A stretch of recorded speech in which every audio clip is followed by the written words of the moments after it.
Hey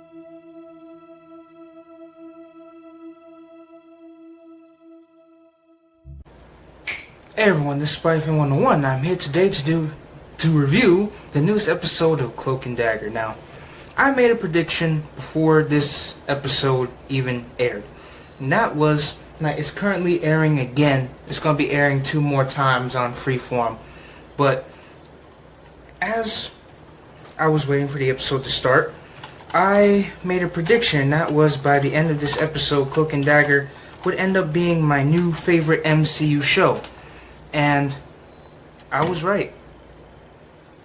This episode was great. Now we really get to go into the development of these 2 characters. Like, for one, we get to see Tyrone go deeper into his I think he's his cousin. He gets to go deeper into his cousin's job and what he really does. And he gets further into that while Tandy is undercover as a Roxxon agent, trying to figure out more about her father and what happened.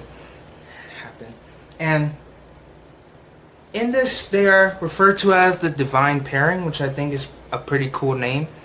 And something really interesting was said that really intrigued me, and that was, like, the psychic lady that we were talking to, the psychic lady that we were following throughout the episode said that one will live and one will die. Now, here's my thing.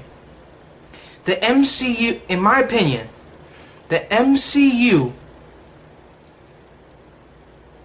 like, I'm pretty much saying you're not allowed to kill anybody else because they've killed off too many people. Should I mention the people that they killed?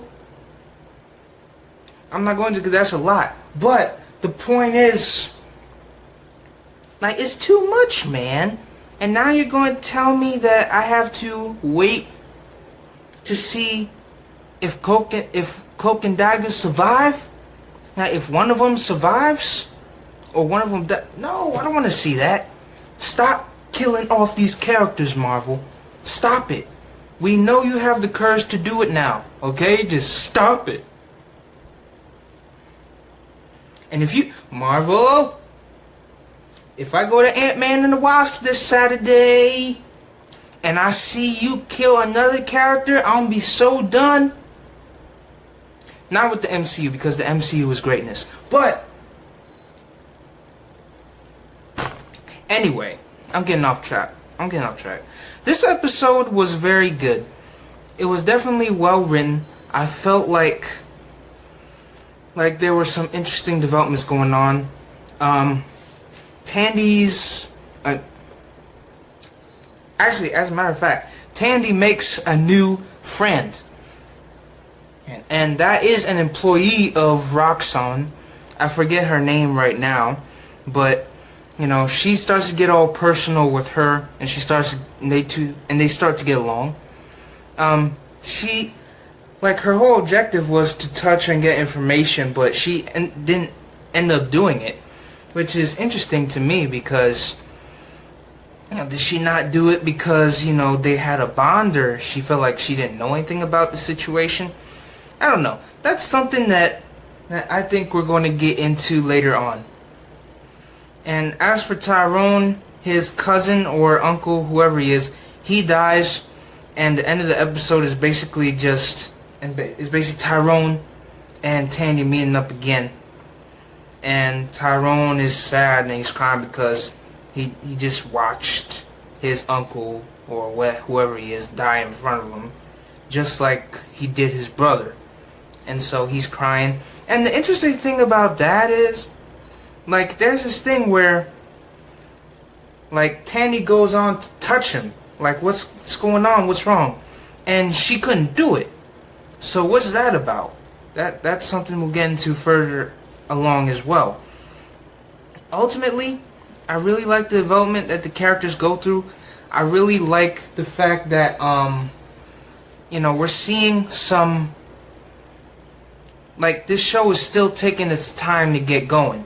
It's very much a slow burn, and it's not a show that just gets right into it, which I think is rich, especially for a show like this. So, as the score goes, I'm gonna give this episode a 9.5 out of 10. The reason why I give it a 9.5 out of 10 is because sometimes I was watching it and I was kind of questioning what was going on in like a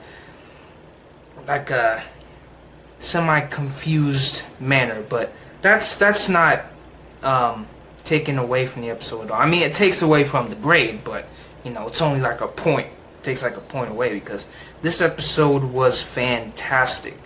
And I feel like this show is just on an upward, it's just in a progression. There's nothing stopping it. And this show is just great. So yeah, I am Spidey-Fan 101 saying peace. Gonna get what I came for. I'm gonna get what I came for. I'm gonna get what I came for.